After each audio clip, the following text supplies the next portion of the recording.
Third part का आगाज़ करते हैं जनाब के। थर्ड पार्ट में हम बात करेंगे जनरल बाजवा के हवाले से। जो ये वो मकाम है जहाँ पे कट लगा है, सही। ये वो इंटरव्यू का हिस्सा है जो आउट ऑफ सिलेबस था। चेहरा भी चेंज हो गया, ये नहीं कट लगा है बाकायदा, इंटरव्यू रोका गया है। आई एम श्योर मैं कोई भी बंदा जो एडिटिंग जानता है, जो थोड़ा बहुत भी वाकिफ़ है कि ये किस तरीके से काम करते हैं कैमरे, और इनको जब आप एक मशीन के ऊपर रखते हैं एडोब प्रीमियर पे, अगर आप उसकी एडिटिंग कर रहे हैं या फाइनल कट प्रो पे कर रहे हैं, तो वो कैसे होती है। सही। और जंप किसे कहते हैं, जंप शॉट किसे कहते हैं, जंप शॉट किसे कहते हैं कि मैं एक फ्रेम में ऐसे बैठा हूँ जवाब देते देते, और अचानक मेरा जो जवाब शुरू हो जब, तो मैं फुल स्क्रीन पर आ जाऊँ और मैं ऐसे बैठा हूँ और मेरे एक्सप्रेशन भी बहुत हार्ड हो जाए, मेरी आवाज़ भी तब्दील हो गई हो, मेरा लहजा भी तब्दील हो गया हो, तो कट लगा ना। 5 सेकंड का पॉज, फिर कट होने के बाद कोई बहस हुई। ये मेरा गुमान है, ये मेरा गैस है। मंसूर अली खान हो सकता है कि इसके ऊपर अपनी वजाहत दे दें, बताएंगे क्या हुआ था। वो 5 सेकंड का पॉज, फिर फ्रेम चेंज हुआ है, तब्दील वाज़े तौर पर नज़र आता है। मरियम जहाँ बैठी हुई थी वहाँ नहीं बैठी हुई, वो हो चुकी हैं। उस दौरान उनका क्या जुमलों का तबादला हुआ। मरियम बीबी ने पानी ज़्यादा पिया, फिर किसी से पूछा, जवाब उन्होंने तैयार करके दिया या क्या किया। बहरहाल this question was out of syllabus. सही। सो यहाँ पे credit goes to Mansoor Ali Khan कि उन्होंने ये किया। तो उन्होंने कहा कि जनाब वो उनको घेर के ला रहे हैं जनरल कमर जावेद बाजवा और जनरल फैज़ दोनों के कोर्ट मार्शल की तरफ। कहते हैं कि आप एक का मुतालबा करते हैं कि जनरल फैज़ का कोर्ट मार्शल हो, इमरान खान साहब एक का मुतालबा करते हैं। तो उस पर जो है ना वो कहती हैं कि जनरल बाजवा के कोर्ट मार्शल का मुतालबा वहाँ से आ गया ना इमरान खान के, इसलिए नहीं हम कर रहे। वो ये बताना चाह रही थी कि इसलिए नहीं हम कर रहे। वो क्यों?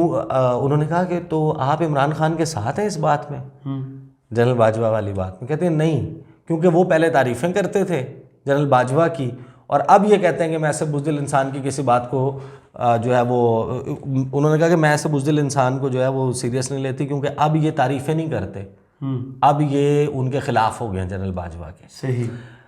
तो यहाँ पर वो कहते हैं, क्वेश्चन करते हैं मंसूर अली ख़ान कि आप कमिट करें, आपकी इलेक्शन कैंपेन शुरू हो गई है, लेट्स कमिट कि अगर आप गवर्नमेंट में आए, या कहें कि आप हम गवर्नमेंट में आए, सबसे पहले जनरल बाजवा और जनरल फैज़ का कोर्ट मार्शल हम करके दिखाएंगे। यहाँ पर पूरे 5 सेकंड की खामोशी है। मरियम भी देख रही हैं, तक रही हैं, उनको समझ नहीं आ रही कि मैं अब क्या जवाब दूँ इसके ऊपर। अगर मैं कहती हूँ, अब आप इसमें पसे पर्दा कहानी सोच लेना जी, आई नो कि क्या वजह है, फील्ड के हम लोग कि क्या वजह है, नहीं कि क्या वजह है कि उन्होंने वो 5 सेकंड की खामोशी, और वो क्यों इस बात पे कमेंट नहीं कर रहे। एक ही पूछ लिया। अगले आर्मी चीफ के हवाले से भी बात हुई है, इसमें बड़ी इंटरेस्टिंग बात है। बहरहाल वो खामोश होती हैं, 5 सेकंड की खामोशी, और एक तरह से वो ढलकी हुई हैं कुर्सी के ऊपर। उन्होंने कहा क्या ख्याल है।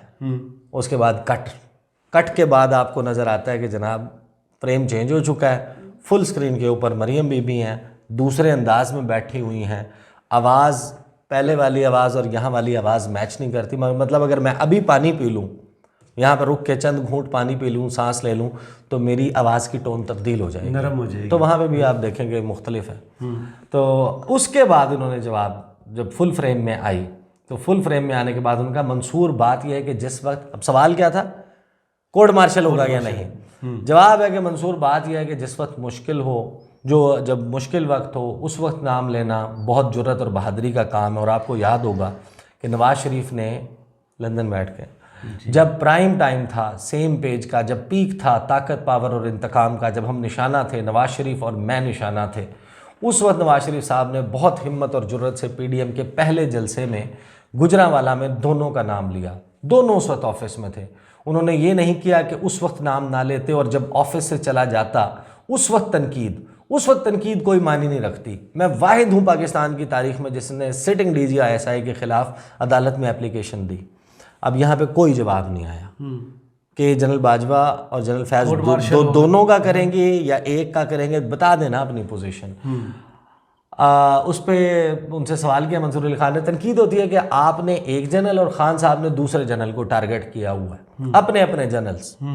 तो उस पर कहती हैं मैं समझती हूँ इससे बड़ी बुज़दिली कोई नहीं हो सकती। जब तक जनरल बाजवा इक़्तिदार में थे वो मोहसिन थे, उसी जनरल बाजवा से, यानी आप ये कह रही हैं कि आज आपके मोहसिन हैं, are you trying to tell us कि वो आज आपके मोहसिन हैं?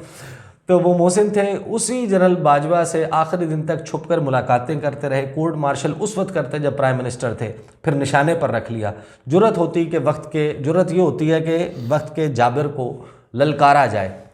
अच्छा, उन्होंने कहा कि जनरल फैज़ का कोर्ट मार्शल होना चाहिए। कहती हैं मैंने ये क्लियर कर दिया है कि जिसने अपनी आईनी हदूद से निकल कर कुछ काम किया है, जिसने सियासी इंजीनियरिंग की है, जिसने कोई गलत काम किया है, इदारे को खुद उनके खिलाफ एक्शन लेना चाहिए। तो मरियम बीबी हट गई हैं इस बात से कि जो कोर्ट मार्शल वाली बात है, और हुकूमत उसमें उन्हें पता है इसके कॉन्सिक्वेंसेस का। परवेज़ मुशर्रफ साहब के लिए उन्होंने ट्राई की थी ना, उन्होंने परवेज़ मुशर्रफ साहब के लिए। फिर अब वो तो कहती हैं कि मैं हाथ भी दुआ के लिए नहीं उठाती, लेकिन यहाँ पे उनको पता है कि अभी परवेज़ मुशर्रफ तो दुनिया से जा चुके, यहाँ पर जो है वो आप उनकी वो नहीं कर सकते जो आपने यहाँ पे वो की है गुफ्तगू।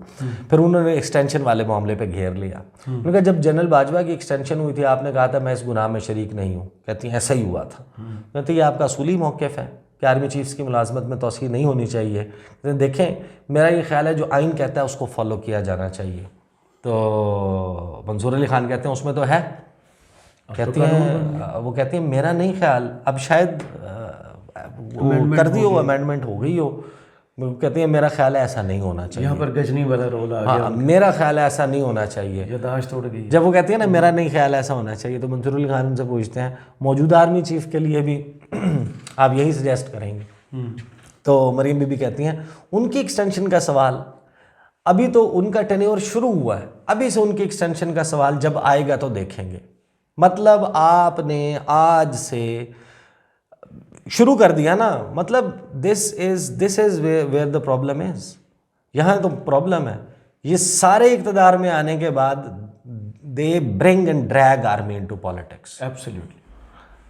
आप पोजीशन में जाते हैं, आपकी बिल्कुल मुख्तलिफ राय होती है। जब आप इक़्तिदार में बैठे होते हैं, हर बंदा अब आपने रख लिया, क्योंकि इन्हीं अगर ये हुकूमत में आ जाते हैं तो इन्होंने अब ये कह दिया कि अगर हुकूमत में आ जाते हैं तो जब वक्त आएगा तो हम देख लेंगे एक्सटेंशन का। आप ये नहीं कह रहे, मतलब आप यू आर सीकिंग फेवर्स, आप फेवर्स मांग रहे हैं अपने लिए। तो उन्होंने जनाब ये कहा कि जब वक्त आएगा तब देखेंगे। उन्होंने कहा मैं ऑन द रिकॉर्ड लाना चाह रहा हूँ ना। कहती नहीं मेरा तो एक असूली मौक़िफ़ है ना। फिर वो जनाब उसके ऊपर लेकर आते हैं कि लास्ट फ्यू मिनट्स उन्होंने कहा कि जनाब शहबाज शरीफ को वज़ीर आज़म बनाने की ऑफ़र जनरल उन्होंने एक इंटरव्यू में बताई कि जनरल बाजवा, जनरल फैज़ हमीद और जनरल नदीम उन्होंने 2018 में मुलाकात में उनको ऑफ़र की थी कि भाई को छोड़ दें तो हम आपको प्राइम मिनिस्टर बना देते हैं। तो ये गैर आइनी ऑफ़र थी, फिर भी आपने उनको एक्सटेंशन के लिए वोट दिया। अच्छा, इसका कोई जवाब नहीं था, आए बाएँ शाएँ। तो वो बिल्कुल वो जो वोट को इज़्ज़त दो वाली कहानी थी वो सारी, वो तो उस वक्त से फिर आपको समझ आ जाती है, एक्सटेंशन के वक्त भी समझ आ जाती है। बयानिया कहीं एग्जिस्ट नहीं करता था। वोट को इज़्ज़त वाली सारी कहानी जो है वो पब्लिक डोमेन के लिए, मीडिया के लिए, नारे के लिए, PR के लिए थी। असल कहानी सब की सब सियासी जमातों की वही है, कुर्सी। बस छोड़ दें वो सारी बात को। पार्ट 1 इख्तिताम पजीर हो गया। लेट्स सी कि वो पार्ट 2 में ये मिसिंग क्वेश्चंस जो हैं वो आए या नहीं। To but wrap this up, paper जो है उसमें कुछ क्वेश्चन जो हैं वो आउट ऑफ सिलेबस थे, और कंपैरिजन करें तो अब तक मरियम बीबी का जो जितने इंटरव्यूज़ हुआ है जितने इंटरव्यू उनमें सबसे अच्छा इंटरव्यू भी ये था। आपको जूसी न्यूज़ कंटेंट मिला है ना इसमें से, गॉसिप में लिया है, कोई थोड़ी सी गपशप लगाने का मौका मिला, वो भी याद रहती है। चलें, बहुत शुक्रिया इस नकवी आपके टाइम का। कमेंट्स बॉक्स में ज़रूर बताइएगा ये वीडियो आपको कैसी लगी। इजाज़त दीजिए, अल्लाह हाफ़िज़। अल्लाह हाफ़िज़।